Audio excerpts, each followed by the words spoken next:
Hello friends, how's it going? This is AleXarcs, and today I'm bringing you some more Destiny. And today I'm going to be showing you our route slash strategy for parts of this new raid, the In the Dark Below DLC. So this is the new raid on the moon, and this is CROTA'S End. Now, today's the first day it's been out. Me and five other people, we managed to get a fire team together, and we attempted running it. The normal raid is rated at level 30, but the enemies level up to 31 and 32 throughout, so it gets kind of tough towards the end. Now, we didn't actually complete it. At this current moment in time, I'm not too sure anyone has managed to beat the raid yet. We got stuck towards the end near Crota. There was a bit where the mechanics just weren't obvious, so we might have a look at it again later on. But anyway, you start off at the Hellmouth, and then basically you just jump all the way down into the middle of the Hellmouth, and then you kind of get lost in the darkness here, and basically you just end up being set on a path where you have to kind of basically run towards these lights. Now, you have a debuff on called the Weight of Darkness. Now, the longer you are away from these lights and in the darkness, the greater this debuff becomes. So it actually slows you down, makes you slower, more sluggish. So you can see that it goes times 7, times 6. Well, it decreases when you're near a light. There's numerous mechanics on this. Basically, you just have to keep following the path and getting to the lights. The lights remove the debuff so you can move faster and quicker. However, you can't stand at the light for too long for two reasons. You can see there's a lot of thralls chasing us, and also the lights explode after you stand next to them for a certain amount of time. So you kind of got to move as a group and just keep moving, basically. Get to the light, get the debuff, so the Weight of Darkness can go up to 10 times, and when you're at that times 10, you do move really, really slow. So when you get to a light, get it back down to about 3 or 4, and then keep moving, and then just look for where the next light is. You know, if you get lost and you are struggling finding the route through, just follow where I go. This is our second attempt. The first attempt, we really didn't know what we were doing. We fell down a lot of holes. You'll see there's kind of pits along the path that you just fall down, and we didn't understand the mechanics of the lights blowing up and killing everyone. You do have to kind of keep moving fast, kind of watch your back, get grenades out if you can. Try and get as many people through as possible if you can. It's definitely beneficial. Now at this point everyone kind of goes one way, and I see that there's a light at the top of the hill up here. So I make a dash, and I made the right call, but everyone else went the other way, and they end up getting killed basically. So at this point I'm just being egged on to just keep moving. If you can make heads or tails of this run, you know, you can find your way to the light. Basically, once you get to the light, just have a look around and see where the next one is. If you do get totally stuck, you can use the route I take, but I mean, even then, it was just running around, and it just seemed to work. You see there, I've got a lot of thralls after me. Everyone else is down at this point. They're able to kind of heal themselves up after 30 seconds, but you see here, I get to the end of this section and there's a bridge. Now you have to stand on the little circle pad there to activate the bridge, but I get mauled by a lot of thralls, so I go down. But thankfully at this point people have managed to kind of revive themselves.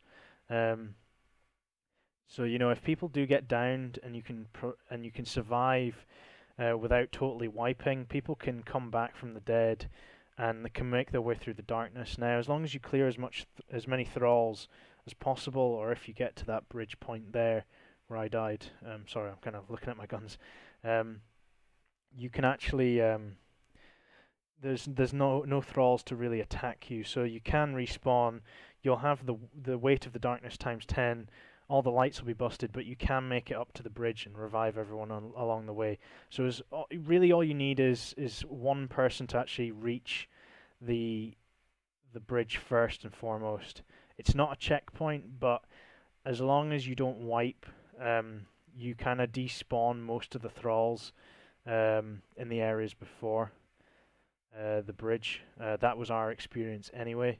So quite a wee while now, I kind of sit just looking at these thralls. You'll see that there are teammates alive. They are moving, but it's because of the weight of the darkness. They are really, really slow. Anyway, I suppose I should probably talk a little bit more about the rest of the raid. Like I said, we never actually finished it, and I'm not too sure anyone has. I mean, someone will have somewhere, but there is this kind of first section where you're finding your way through the darkness. Here you can see the other guys, so they're still moving, but they haven't got any guys to attack. There's no lights either, so they're just moving really slow, but they can get through it as long as they don't fall down any holes. They're not going to get attacked by ads. So, like I say, if you can kind of force one person to get all the way up there, kind of despawn everything, it's just finding the route through the darkness. Don't stand on the lights for too long. Try and keep your debuff low, and if you can, turn around, get grenades on the thralls, because it does thin out their numbers and make it easier for everyone else. But yeah, with the raid, I mean, because it's fresh out today, there's no strategies up for anything, and the mechanics for the Vault of Glass, okay, it probably took a week or two for people to start figuring stuff out, but you know, it felt like that was kind of quite quick. It was easy to kind of pick up, you know. Spend a couple of hours, you could figure it out. There's a bridge section after this part I'm showing you. I'll do a separate strategy for that because we figured that one out pretty quick. Our team was pretty good on that. I'll show you what we did, and I'll discuss the route for that and thinking and the strategy. But once you've completed the bridge section, you then get into a kind of there's a room with a summoning crystal in. Now I've heard people struggling to get to this summoning crystal bit.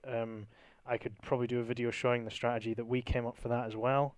That makes the summoning crystal section rather easy as well. It's really just the first fight with Crota, which is a bit of a nightmare. Basically, the mechanics seem to be that there's this thing called I can't remember. It's like an oversoul seer or something, oversoul or something.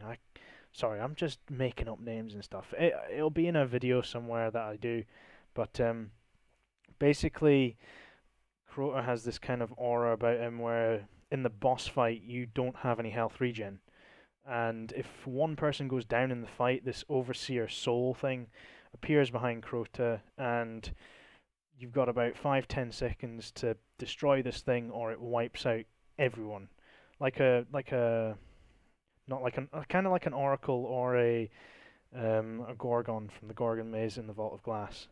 So anyway, we couldn't find a way of killing this thing, and Crota, he's got a shield that basically instantly regens as soon as you stop shooting at him.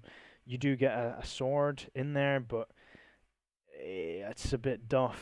We couldn't figure out how to even damage Crota, and we were there for about 2 hours kind of running through. We figured out that dying was what caused this Overseer Soul to spawn and basically wipe your entire team. It was just a bit messy, so you know we'll have a look at that, trying that again, and get a strategy down for that. But at the moment, I think we're about halfway through the raid. As you can see, though, our team is slowly being kind of healing each other and getting back up on their feet. So they're approaching me now, where I'm at the bridge. So the mechanics, most of the mechanics for this raid are holding circle positions like this. So you see there, I'm a Titan, so I pop my bubble, and I've got Helm of Saint 14 on, which blinds enemies. So this is really helpful here. So people are getting weapons of light, and they're also blinding enemies. So we're doing more damage, and the enemies are just basically being a bit dumb when they get near us. So that gives us time. So we just have to sit on this circle, and it gradually builds the bridge across to that white corridor behind us. But you know, a lot of our guys are down at this point. It was our first time kind of getting here, our only time getting here actually. You know, second attempt, and we just went straight through. Didn't really think much about it. But yeah, there's a lot of enemies, and then you start getting knights, and then I'm pretty sure some ogres start showing up. Anyway, we eventually realized that the bridge has actually been fully formed. Now, at this point, you can just actually run all the way across. However, I get downed, and then because it was our first time, Loco, you can see there, I think I end up switching to him. He ends up trying to fight everything, trying to kill everything, and, kind of, clear our way back. Tries to res everyone and get back to everyone. But it turns out that you can actually just turn around from where he's going and just run into the light. I'll probably show you me doing that, because he manages to fight off the ogre, he manages to get back across. It's kind of a long-winded section, to be fair. But yeah, I mean, this section is not too difficult. Naturally, you're going to be wanting to be at least level 30 for this. A lot of our guys have maxed Jalahorns, but they're usually using Vex Mythoclast, which is now doing 323 damage thanks to the patch. So it's really effective against the Thralls, and just landing critical hits on these enemies is really beneficial. So these enemies at the moment are level 30, so you're on par. They're doing kind of equal amounts of damage to us as we are doing to them. But like I say, the later parts of the raid, they do step up to level 31 and 32. So we were thinking that's probably our issue with not being able to get past the first bit of Crota. You see here I get rezzed. He totally didn't need to do that. He ends up getting downed trying to save me. Actually, no, I think he tries to go back across. Basically, you don't need to do this. Once you've got the bridge built, you just need to make sure one person gets across, and just make sure they keep running into the light behind us. I will continue this video till that point. You see here I change out. I'm using Epilogue just because it's fast, but you can see that Vex Myth does a lot of damage. So yeah, like I say, this was our first time here, so we didn't really know what was going on. It was a case of everyone was kind of relying on me, and it was almost a case of Alex, just run.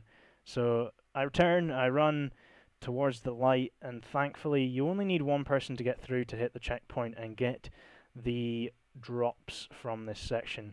Anyway guys, like I say, this is the first part of the raid. I hope this little quick video has helped anybody that's stuck. Apparently there is a chest in that area. I don't precisely know where it is, but I've just heard things from people. Anyway guys, please leave a like and a comment. Please share this, and please share your raid experiences as well. And I'll catch you guys in my next video showing this next section on the bridge. Anyway guys, I will catch you later. I've been AleXarcs. Bye.